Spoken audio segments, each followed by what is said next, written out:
सुंदरवन जंगल में टुनटुनी चिड़िया अपनी माँ टूनी चिड़िया के साथ रहती थी। टुनटुनी चिड़िया को बचपन से ही सिलाई करने का बहुत शौक था।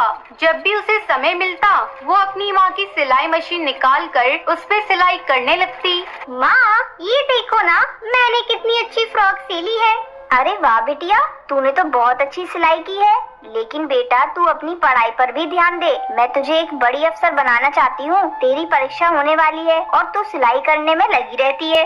माँ, मुझे सिलाई करना अच्छा लगता है। मैं पढ़ाई के साथ साथ सिलाई करना भी सीखूंगी। मैं कुछ नहीं जानती। आप मेरा दाखिला किसी सिलाई सेंटर में करवा दो। ठीक है टुनटुनी, जब तेरा इतना ही मन है तो मैं तेरा दाखिला किसी सिलाई सेंटर में करा देती हूँ। अगले दिन टूनी चिड़िया टुनटुनी का दाखिला एक सिलाई सेंटर में करवा देती है। अब टुनटुनी पढ़ाई के साथ साथ सिलाई भी मन लगाकर सीखने लगती है। कुछ ही दिनों में टुनटुनी की स्कूल की पढ़ाई हो जाती है। एक दिन टूनी की सहेली बबली कबूतरी उसके घर आती है। अरे टूनी, ओ टूनी, कहाँ है? जल्दी आ। तब टुनटुनी चिड़िया कहती है, आंटी, वो माँ घर पर नहीं है, पड़ोस में गई है। आप बैठिए, मैं उन्हें अभी बुला कर लाती हूँ। तुम टुनटुनी हो ना? इतनी बड़ी हो गई है। जब मैंने तुझे देखा था उस समय तू बहुत छोटी थी। पहचाना मुझे? मैं तेरी बबली आंटी हूँ। टुनटुनी, तू जाकर अपनी माँ को बुला ला। टुनटुनी चिड़िया पड़ोस में अपनी माँ को बुलाने के लिए चली जाती है। थोड़ी देर बाद टुनटुनी चिड़िया अपनी माँ को लेकर घर आती है। अरे बबली कबूतरी, तू कब आई? टुनटुनी, तू जाकर चाय बना ला। फिर टूनी चिड़िया बबली कबूतरी से बातें करने लगती है। बबली कबूतरी टूनी से कहती है, टूनी, तेरी बेटी बहुत प्यारी है। मैं इसे अपने घर की बहू बनाना चाहती हूँ। मेरा बेटा बंटी वकील है और उसके लिए मुझे तेरी बेटी जैसी ही एक संस्कारी बहू चाहिए थी। तेरी बेटी मुझे बहुत पसंद है। तुझे इस रिश्ते से कोई एतराज तो नहीं है ना? नहीं नहीं बबली कबूतरी, ये तुम कैसी बातें कर रही हो? मुझे इस रिश्ते से कोई एतराज नहीं है। मैं लाख कोशिश करके भी इतना अच्छा रिश्ता ढूंढ नहीं पाती। जल्दी टुनटुनी चिड़िया और बंटी कबूतर की शादी हो जाती है। शादी के कुछ ही दिन में टुनटुनी चिड़िया एक बच्चे की माँ बन जाती है। ससुराल में सभी लोग उससे खुश थे। एक दिन बंटी कबूतर टुनटुनी चिड़िया से कहता है, टुनटुनी, आज ऑफिस में कुछ ज्यादा ही काम है। मैं रात को देर से घर लौटूंगा, तो मेरा इंतजार मत करना। इतना कहकर बंटी कबूतर वहाँ से चला जाता है। लेकिन थोड़ी देर बाद कालू कौआ तेजी से उड़ता हुआ उसके घर आता है। गजब हो गया टुनटुनी बहन। जब बंटी कबूतर अपने ऑफिस जा रहा था तब एक बाज ने उस पर हमला कर दिया, जिसमें उसकी मौत हो गई। इतना सुनते ही टुनटुनी चिड़िया रोने लगती है।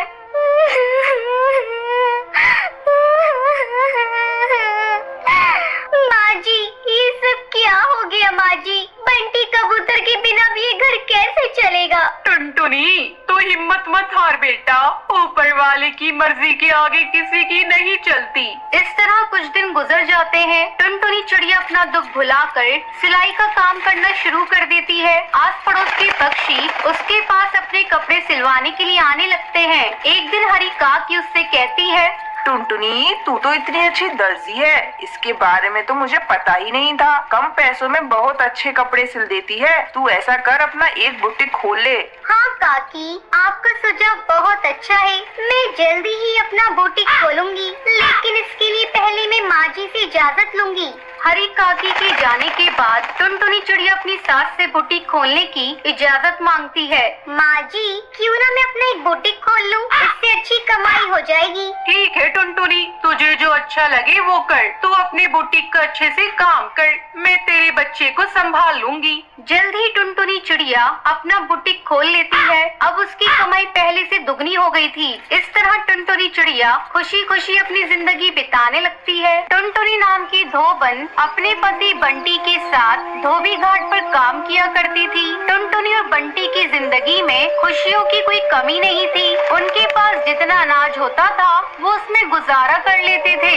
एक दिन बंटी अपनी पत्नी टुनटुनी को कहता है, टुनटुनी, जब से तुम मेरी जिंदगी में आई हो, मुझे ऐसा लगता है मेरे सारे दुख और दर्द कहीं चले गए हैं। हाँ जी, ये तो आपका बड़प्पन है। मैं तो आपसे शादी करके बहुत सुखी हूँ। बस मेरी जिंदगी में एक ही कमी लगती है, काश वो भी हो जाए। इतना ही कहकर टुनटुनी चुप हो जाती है। टुनटुनी, मुझे पता है तुम किस बारे में बात कर रही हो, लेकिन नसीब के आगे किसका चला है? भगवान जो चाहता है वही होता है।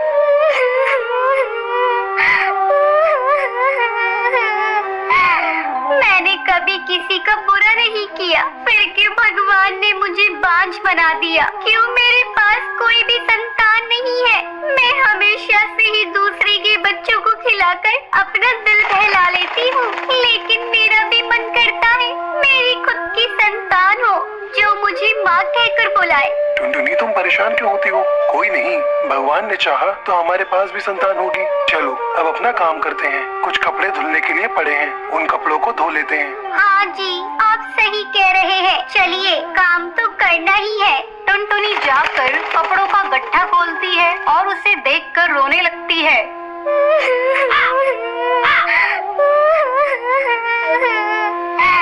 क्या हुआ टुनटुनी, तुम रो क्यों रही हो? अजी इधर आइए, ये देखो कितने सुंदर सुंदर बच्चों के कपड़े हैं। वो बच्चा कितना सुंदर होगा जो इनको पहनता होगा। मेरे घर में भी अगर कोई बच्चा होता तो मैं भी उसको ऐसे ही सुंदर सुंदर कपड़े पहनाती। उन कपड़ों को देख टुनटुनी की आँख के आंसू मानो रुकने का नाम ही नहीं ले रहे थे। टुनटुनी तुम अपना दिल छोटा मत करो, भगवान जो भी करता है अच्छे के लिए करता है। अब जो उसने सोचा है वही होगा। चलो कपड़े धोते हैं। फिर वो दोनों कपड़े धोकर सुखा देते हैं और शाम को घर आ जाते हैं। फिर अगली सुबह दोनों घाट पर जाते हैं जहाँ उन्हें बच्चे की रोने की आवाज आती है। बंटी, ये आवाज कहाँ से आ रही है? मुझे लगता है उधर जो कपड़े पड़े हैं उनमें से आ रही है। चलो वहाँ पर चलकर देखते हैं। टुनटुनी बंटी वहाँ पर जाते हैं। फिर जहाँ से उन्हें बच्चे की रोने की आवाज आ रही थी वहाँ कपड़ों का एक गट्ठा रखा था। फिर टुनटुनी थोड़े कपड़े हटाकर देखती है। अजी ये देखिए, इन कपड़ों में तो कोई बच्चा लिपटा हुआ पड़ा है। टुनटुनी बच्चे को देखती है, वो एक बहुत ही प्यारी चिड़िया थी। अजी ये कितनी सुंदर चिड़िया है। कौन इतनी प्यारी चिड़िया को यहाँ पर छोड़ गया है? पता नहीं कैसे कैसे पक्षी है। कोई बच्चे को तरसता है तो कोई बच्चे को छोड़कर चला जाता है। खैर जो भी हो, अब से ये बच्ची हमारी है। हो सकता है भगवान ने तुम्हारी सुन ली हो और ये बच्चा तुम्हें दे दिया हो। फिर बंटी जैसे ही बच्चे के नीचे पड़े कपड़ों को उठाता है तो वो देखता है उसके नीचे बहुत सारे पैसे पड़े थे। अजी ये इतने सारे पैसे इस बच्ची के साथ कौन छोड़ गया? शायद जिसने इस बच्ची को छोड़ा है उसने ही इसकी परवरिश के लिए पैसे छोड़े हैं। पर कोई ऐसा क्यों करेगा? मेरी तो समझ में नहीं आ रहा है कि कोई ऐसा क्यों करेगा। लेकिन कोई ऐसा करके गया है। चलो ये पैसे इस बच्ची के लिए ही है तो बच्ची के काम ही आने चाहिए। टुनटुनी और बंटी बच्ची को घर ले जाते हैं और बच्ची को अच्छे अच्छे खिलौने लाकर देते हैं और बहुत अच्छा खाना भी खिलाते हैं। बच्ची भी अब धीरे धीरे बड़ी होने लगती है। एक दिन टुनटुनी बंटी से बोलती है, अजी अब हमारी बच्ची बड़ी होने लगी है, हमें इसको अच्छे से स्कूल में पढ़ाना चाहिए क्योंकि ये बहुत ही चतुर है और कितनी सुंदर लगने लगी है। टुनटुनी चाहता तो मैं भी यही हूँ, इसको अच्छे से अच्छे स्कूल में पढ़ाना। लेकिन तुझे तो पता ही है हमारी इतनी कमाई नहीं होती कि अपनी बेटी को अच्छे से स्कूल में पढ़ने के लिए भेज दे। लेकिन कुछ भी हो, मैं अपनी गुड़िया को उस स्कूल में जरूर पढ़ने भेजूंगा और एक अच्छी चिड़िया बनाऊंगा।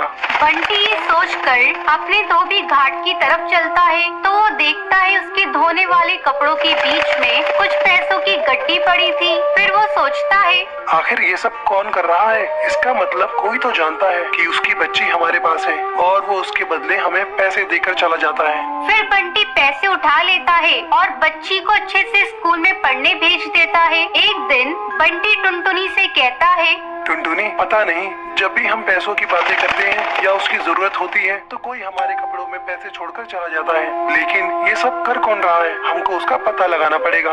अजी आप सही बोल रहे हैं, इसके लिए हमें कुछ न कुछ तो करना ही पड़ेगा। मैं एक प्लान बताती हूँ। फिर टुनटुनी बंटी को कुछ समझाती है। अगले दिन बंटी कबूतर धोबी घाट पर रोने लगता है। आसपास के पंछी उससे पूछते हैं, अरे क्या हुआ बंटी, रो क्यों रहे हो? क्या बताऊं भाई, मेरी बेटी ने आज कुछ खिलौनों की मांग करी है और मेरे पास बिल्कुल भी पैसे नहीं है। मैं नहीं चाहता कि मेरी बेटी का दिल दुखे, इसलिए मैं उसे खिलौने दिलाना चाहता हूँ, लेकिन मेरे पास पैसे नहीं है। अरे कोई बात नहीं बंटी, तू तेरे पास थोड़ा बहुत पैसा है, उसी से अपनी बेटी को खिलौने दिला दे। वो छोटी है, ऐसे ही खुश हो जाएगी। जाएगी। इतना कहकर सब पंछी वहाँ से चले जाते हैं। फिर रात होने पर टुनटुनी और बंटी देखते हैं एक पक्षी उनके कपड़ों के पास कुछ रखकर जा रहा है। टुनटुनी और बंटी उसे पकड़ लेते हैं। अरे भाई भाई, अरे तुम कौन हो और क्यों हमें हमेशा ऐसे ही पैसे देकर चले जाते हो? अगर तुमको बच्चा पालना ही था तो तुम खुद क्यों नहीं पाल लेते? ये सुनकर कालू कौवा रोने लगता है और रोते रोते बोलता है, मैं और मेरी पत्नी बहुत अच्छे से रहते थे। मैं उसको बहुत प्यार करता था, लेकिन ये बात मेरे घर वालों को अच्छी नहीं लगती थी, तो उन्होंने हमें घर से निकाल दिया। जैसे ही मेरी बेटी का जन्म हुआ तो उसकी माँ इस दुनिया को छोड़कर चली गई। कुछ दिन तो मैंने अपनी बच्ची की परवरिश की, लेकिन ये मुझसे नहीं हो पा रहा था। ये आपकी बच्ची है, फिर आपने अपनी बच्ची को हमें क्यों दिया? मैंने एक दिन यहाँ टुनटुनी बच्ची के लिए तड़पते हुए रोते हुए देखा। फिर मैंने सोचा कि आपको संतान की जरूरत है, इसलिए चुपके से बच्ची को यहाँ छोड़ गया। और जैसा मैंने सोचा था बिल्कुल वैसा ही हुआ। मैं जरूरत पड़ने पर पैसे देकर जाता हूँ, जिससे मेरी बच्ची की परवरिश में कोई कमी ना आए। मैं आप लोगों से हाथ जोड़कर बोलता हूँ कि मेरी बच्ची को कभी भी ये मत बताना कि मैं उसका पिता हूँ, वरना वो मुझसे नफरत करने लगेगी।